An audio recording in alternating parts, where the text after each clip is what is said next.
they have portals because I remember one time me and my girl, we were walking back to my car and we're passing by the meter man. He turned a corner. And we walk up to the car had a ticket, and she was like, oh, what the hell? So she went to go talk to the dude. She turns the corner, he's gone. It just disappeared. Yeah, oh yeah. Yeah, they're definitely the zombies from Thriller. Mike, you straight from the south side. Mike, I'm just so happy to be here right now. Real Rap Podcast. Yeah. That said, ladies and gentlemen, boys and girls, children of all ages, we are back. Another episode of Real Rap Podcast. I have esteemed colleagues and comedy friends, Chris Forte, Stephen Black, the Riggs and Murtaugh of the Chicago comedy scene. I'm too old for this as shit. you know, I don't remember what episode we're on, and we've already been talking for the last 3.5 days, so we're going to hop back into our conversation, catch up. Please like, share, subscribe. Love you guys. But so with hazing in general, right? Because it's more so, and I'm glad you brought that up because it's like a rite of passage, and I did see that.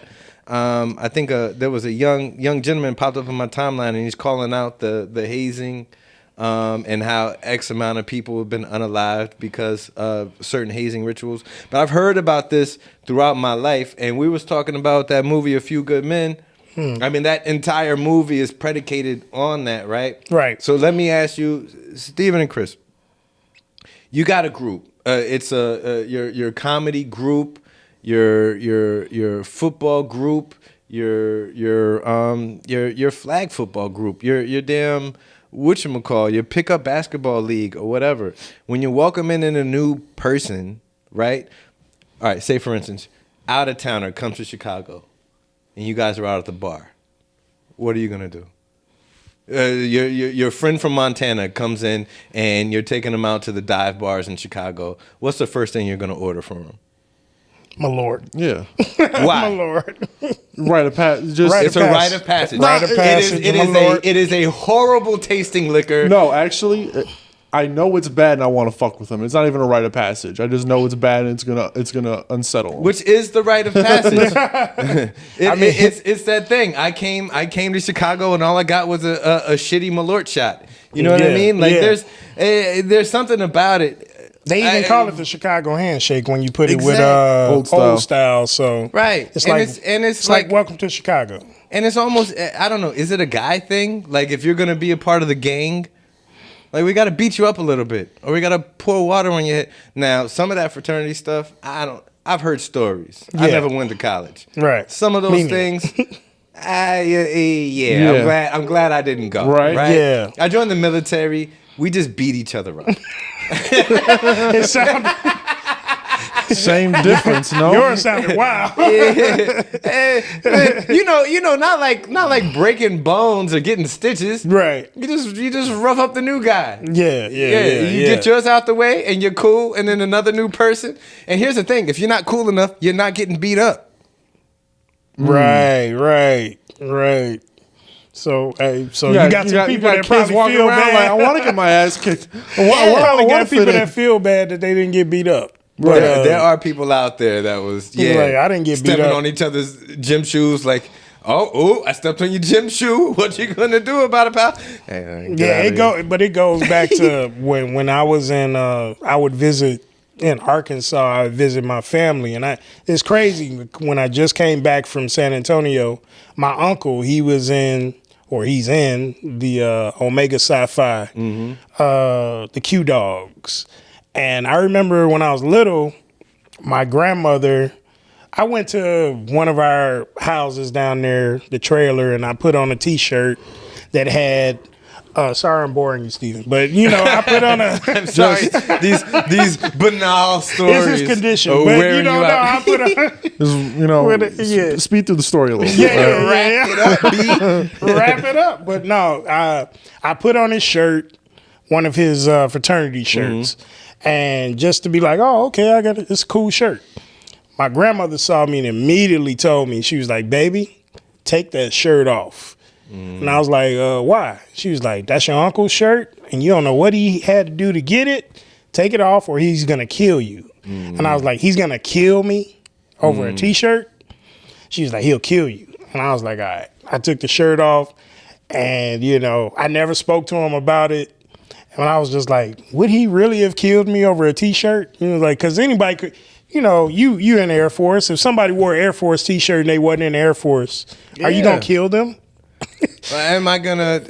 Are you gonna feel some type of way? Nah, but if I was former Air Force and like I knew a plane full of my buddies went down.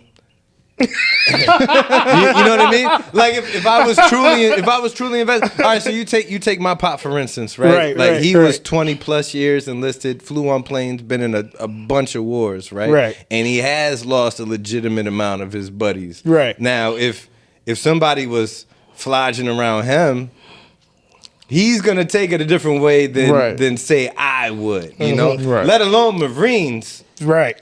because Marines really a decent amount of you and your brothers, man. They come back seeing some stuff, and really feel some kind of way if somebody's out there like faking it. I understand that, but I would think that there must be to me, that's just the way my mind works. Mm-hmm. There must be a reason why you got that shirt on. You know what I'm saying?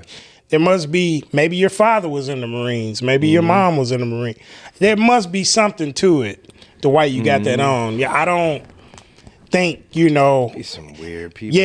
My mind doesn't, oh man, Vietnam, you know, I wasn't in Vietnam, so I don't have that kind of stuff, but I do get what you're saying. I mean, it means something to somebody, but for my uncle, I mean, what did he do? He was in a fraternity where, you know, they having sex with girls and drinking beer. I know what frat, you know, and they did hazing rituals on people and stuff. So, you know, think it builds character. I want to put on a Hoosiers jersey and find out if Steven goes bananas. Nah, I'm not gonna care at all. I mean, that's what I'm saying. And you take it like, let's say somebody put on his high school whatever, you know, jersey. You're not gonna be like, you didn't go to that high school. It's almost like a gang type of mentality a little bit. Like, it's also perspective though, because out of the three of us, there's certain things that I'm gonna truly care about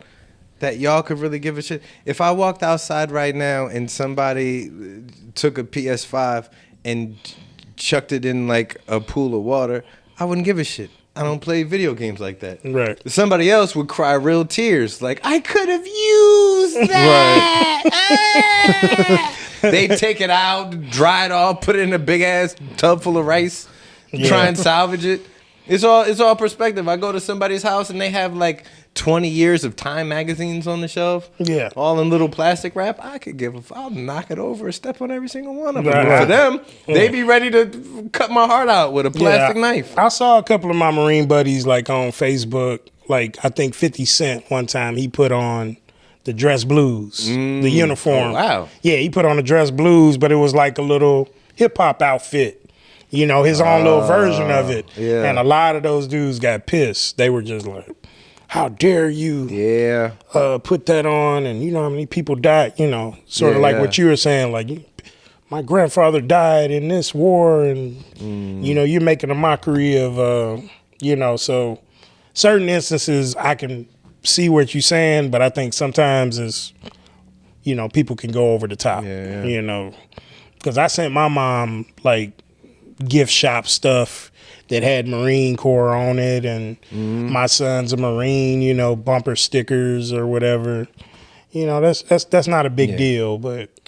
So the vote was made as far as for the Epstein files. I believe it was like 420 to 1. 427 to 1. 427 to 1. One person voted against it. Stephen Black, go. Like, you seem like I was the vote. Tell us your side. Why did you vote against it? Why were you the only one? One person didn't want these files to come out. Stephen you just had Black, to be different, didn't you, Stephen Black? I'm trying to protect Chris Ford, and people keep. Oh man, what is up with it? Does anybody know about the one person that didn't vote? So I was reading about it today, and it was something like he was basically saying that people who are innocent in the entire situation are now going to get dragged or whatever it is. And he's basically wants to prevent that. He's like, if we can release it without it hurting innocent people, I will vote for it at that time. Check his email history. I was like, you sound so He's guilty. on the list. He's on the list. Look, no matter what, like, he didn't cheat off of nobody else's homework. Like, he's really just that one guy. Like, he didn't talk to he didn't lean over. Hey, what are you gonna vote? What's all this Epstein stuff about? Hey, I think sometimes the people somebody just always wants to be different. Somebody always wants to stand out and want to be on the right side of history. He probably wants to say that, I said you shouldn't have done it, because he doesn't know where this is going to go. None of us do.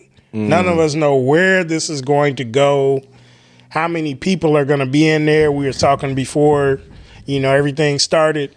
We don't know who's going to be on there, but it's going to be, it obviously is a big deal. What does justice even look like? We're going to lock up 50% of the U.S. government, 24 multi-millionaires, and then just... I mean, nothing's going to happen from it. It's going to be news. There may be people isn't down there. Isn't there just a feeling that nothing's actually going to happen? It'll hit the news cycle. It'll be there for a minute. Because if Drake and Kendrick did 2 years off of their hype, this can do 3 easy. He's going to ride the rest of his presidency. Yeah. And then who knows what this Bubba business is about. Wow. Bubba. Who do you guys think it is? Wow.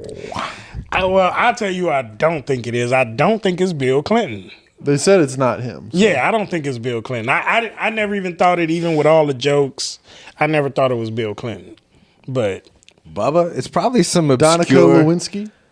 Oh wow! It's probably even more. It's probably like Donald Rumsfeld or something like that. It's probably yeah. Like real talk. Mitt Romney or something. Yeah. Who was that guy? Who was that guy that was like, "We're gonna take over Montana and Atlanta"? Howard Dean. Howard Dean. That's a Bubba ass dude. Howard for real. Dean. Yeah, and believe it, that's crazy how that ruined his presidency. Okay. That was making If you making only that noise. you can only get one list. You get one list wish. Do you want the Epstein list or do you want the Diddy list? Ooh. I want the Epstein list. I want the Epstein list. These are The powerful Diddy list is people. going to be so much juicier. Diddy Pause. list Really? is gonna be Juicy. Diddy list is really gonna He just can't stop talking about the Diddy list, man. It's not interesting. It's not interesting. Yeah, And not in of front course. of children. It shouldn't be interesting. You Look, should. when they come out with All right. when they come out with the Epstein list, I'm gonna be like, don't know him, Right. not alive, don't know him, I'm never like heard of him, Justin don't Bieber, know him. like- Yeah. Whoa. I'm gonna be like, I know these guys like that. Wait a minute. No, Justin Bieber. Wait a minute. Wait, Carl Kanai?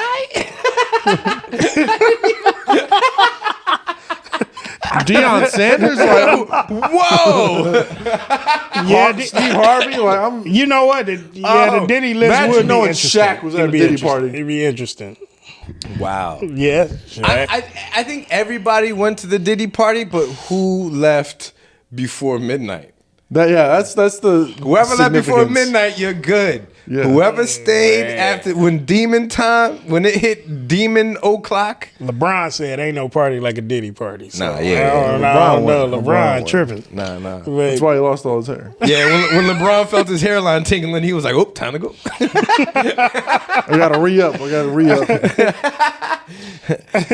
So wait, you would cast your vote for the Epstein list over the Diddy list? yeah, You're yeah. going Diddy list? I'm going Diddy list. I'm going Diddy list. Oh, yeah.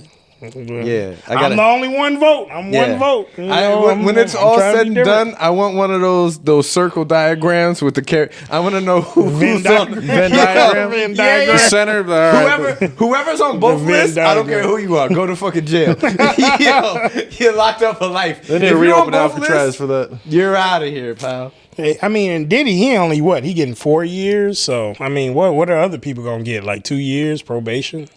So it's not really gonna be Smack on the wrist. Yeah, because a lot of people didn't even think his charges were all. They were kind of like trumped up, so to speak. After what I heard, what he did, yeah, I thought he got a light sentence. Yeah.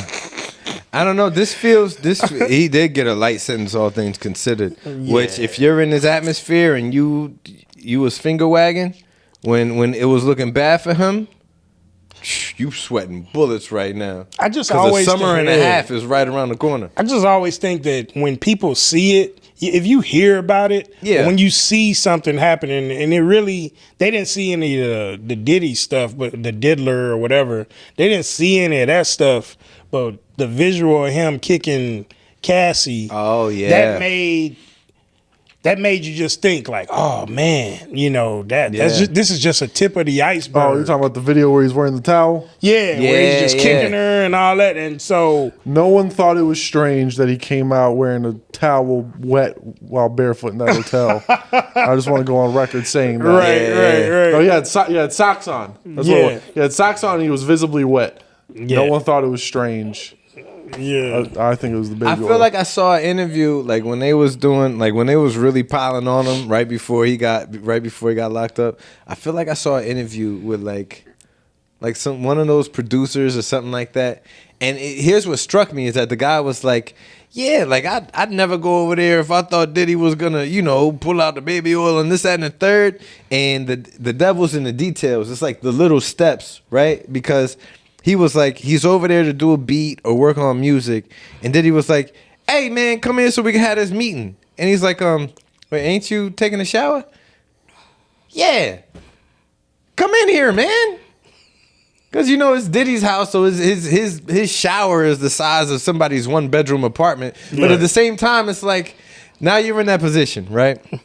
You're a producer that wants to make Diddy, money and work with Diddy and all this other good stuff, and you're talking to him through the crack in the bathroom door, and he's like, hey, get your punk ass in here so we can talk about this whatchamacallit. And now you just have a grown man naked bubbling in suds on the other side of his little whatchamacallit shower door. Like, man, that entertainment business, which we're in, right, and that's a power. We got a pinky toe in the entertainment business, and that kind of weird. You hear about that stuff, but then you don't really hear about it till these scandals break out, and people are still falling, stumbling over themselves, breaking their neck to be a part of it. And people keep it a secret, because they want to go to the next level. So that's why people keep the secret. If somebody does something weird, you keep quiet because you think, nobody's, you like a victim, because you like, oh, nobody's going to believe me. And if I do start saying something and word gets around that I said something, now I'm blackballed. Now I can't do this. I can't do that because I opened up my big mouth about something that was no big deal according to the person. You know what I mean? But I think they always just want to test the limits, see how far you are willing to go to get whatever you're trying to get, your fame or whatever. So, he was almost kind of like Harvey Weinstein of the rap game a little bit, using his power to leverage people. I mean, I know it's all cute to joke about the baby oil and all this other kind of stuff, but he basically was abusing his power, like a lot of people do when they get money like that. They're invincible. They think they can do anything. Get money, get a promotion at McDonald's, and people are going to abuse their power. Like, what are you talking about? Hey, you're not getting that extra fry. No, it is. You become shift manager. He's right. He's right. Fucking Wendy's. He's right. Right. Power corrupts. But on that level, I mean, he thought he was the king of the world. Because you hear stories and everything. I've seen people talk about in interviews where before he got locked up, I mean, you don't move around New York without Diddy knowing, he still has you can still call people and, have crime committed and shit like that. So it's like, you're on that kind of level where you're basically running New York low key, under the desk. Yeah. You're going to be like, why wouldn't anyone do what I want them to do? Yeah. Yeah. To the point where when people don't do what you want them to do, you smack them. outside of a movie theater allegedly. Treat him like how Michael Jackson did cream corn and Black Dynamite. I say he was probably more like. I mean, Diddy's more like Suge Knight. A lot of people used to think they were different, but him and Suge Knight, they both are similar in the way they handle business. Now, we're talking about this now in today's super surveillance world that's only going to get even more super surveillance. There used to be once upon a time where Humphrey Bogart used to be out here walking around. You know what I mean? Yeah. With no checks, no balances whatsoever. Right. He used to be whoever was in the actual original Scarface. Yeah. Whoever was in Gone with the Wind. Yeah. Fred Astaire and Ginger Rogers and shit. They used to get away with madness. Yeah. Mm-hmm. You don't even hear about whatever that they was into, and that was before a lot of certain diseases that could kill you and all kinds of what. Yeah, Those the Wild West days. Who was the guy that was in Gone with the Wind? I saw something about him where he committed sexual assault and just had a baby with the lady, and the lady had to keep it a secret because she was kind of young. And but he didn't lose a beat. He just kept going like he was a regular superstar. Yeah. It didn't make the papers. And then later on it came out. I want to say his name is it's not Cary Grant. But whoever the guy that was in Gone Something with the like Wind, that. One of those guys. It's one of the guys. But yeah, he just went on about his business. He did something. Do you think, Steven, do you think there's a such thing as good and evil when it comes to people? Good like what? there's evil people and then there's good people? Oh, just good and evil? Yeah. Like in the movies. The bad guy's the bad guy and he likes doing bad things because he's a bad guy? I think some people enjoy it, yeah. I think some people just like being kind for the sake of being kind. It makes them feel good. I think the same thing for bad people. They like to be bad because they think it makes them feel good. But I think for the most part, everyone's kind of on a pretty broad spectrum where everyone thinks they're pretty good, but then, they do some backdoor shit. It won't be like murder or anything like that, but just it's more so like how you carry yourself and how you treat other people, things like that. What do you think? Yeah, they're definitely, to me, I believe they're good and bad people, but it just depends on what circumstance you're in. I mean, because to me, sometimes in life, you're going to be considered, if you go down 5 or 6 women that you've been with, some of them are going to say to you are the greatest guy in the world, and some of them are going to say you're an asshole, or some of them are going to say you cool.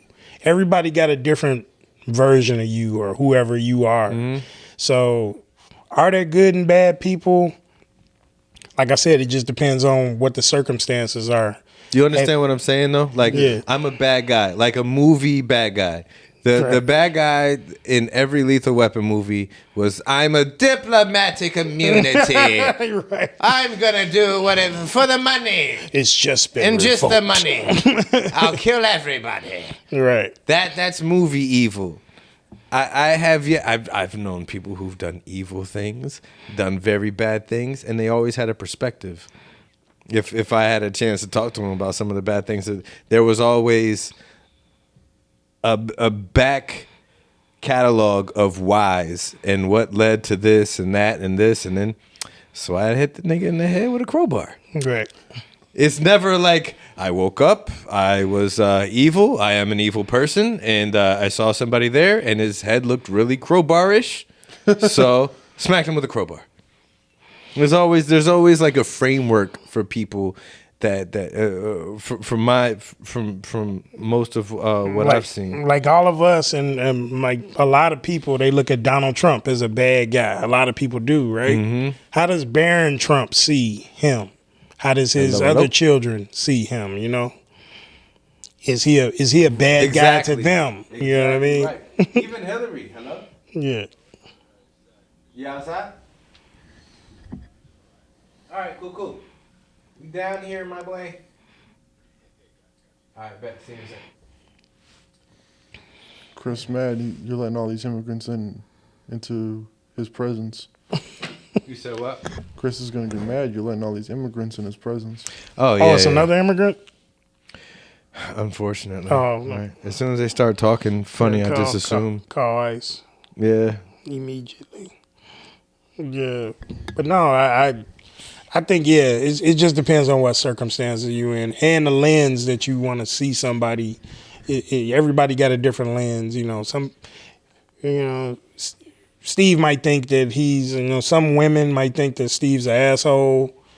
Some guy, some women They're might out think there. that he's a They're out there. he's a great guy,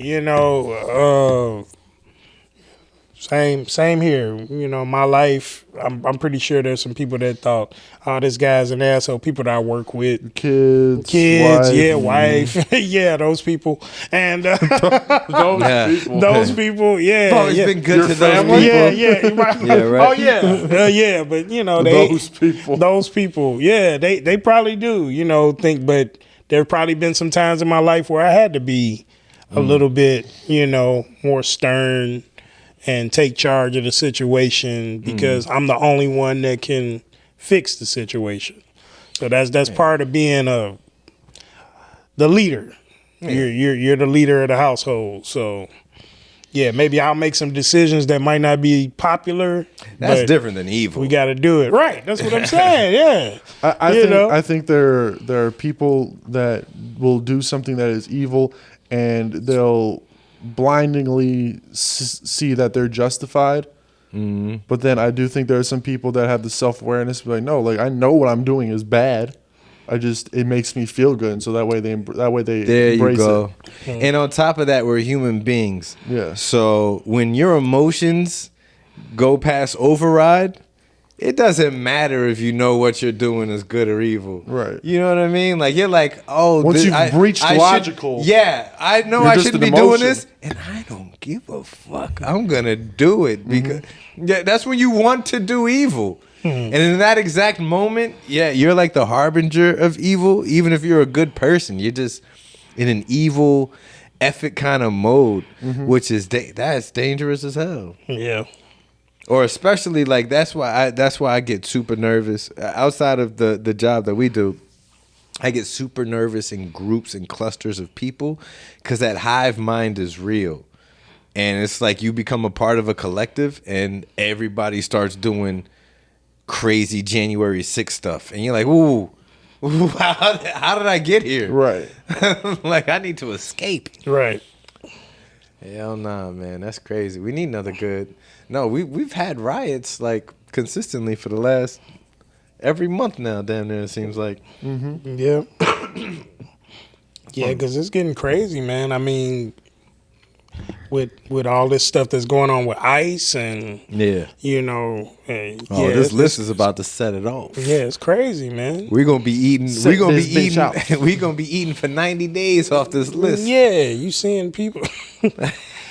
Yeah, but you seeing people getting kidnapped and getting their rights violated and all that kind of stuff, and it's just like, man, it's crazy. All these videos I keep seeing, I don't want to see them because it's like, keeps watching them just in case I pop up. It's not. Yeah. Like, I know something's different about I was thinking about that. Like, wouldn't that be dope if I could get him deported? You know what I mean? Like, that would be. I thought you was watching. I feel like a magician. So, I can never get a hold of Steve between the hours of 8 and 5, Tuesday through Saturday. Oh, man. Now I know why. It's like he better brush up on that schnitzel. You think everyone in the comedy games would be like, Chris, thank God. He had to be exposed. I know I feel better. I know that much, but he had to be exposed. Yeah. Do me a favor, guys. We have again, Chris. I like calling you Chris Forte. You just go by Chris Forte. I like Chris Forte. Cool. I like that. All right, so we have Chris Forte. We have Stephen Black. Do me a favor, guys. Let the listening viewers know what you got going on, where they can find you, your socials, anything you got coming up. Oh yeah, this is Chris Forte. You can catch me. My next show will be Laughter Hours at Lincoln Lodge this Friday. Socials are Chris Forte Comedy on Instagram and Chris Forte on Facebook. Yeah, my name's Stephen Black. I'm on shows here and there throughout the city of Chicago. Just follow me at Stephen A. Black __ on Instagram, Facebook, TikTok. We post a lot of my videos there. Come check me out. Some shows I'm doing in the future. Peace. Right on time, every time. Mike Knight Comedy on all the things. This is Real Rap Podcast. Make sure you're checking out my guys, Stephen Black and Chris Forte, the Chris Tucker and Jackie Chan of the Chicago comedy scene. And you guys made it this far, then please also don't forget to like, share, subscribe for more. Because I got episodes on top of episodes on top of episodes coming out. You see what we're bringing. You see the heat. You see the comedic geniuses I have on here. So make sure you keep coming back. Another episode coming out soon. Love you guys. Mike Knight, Real Rap Podcast. Chris Steven. Love you guys. Peace. Peace, love.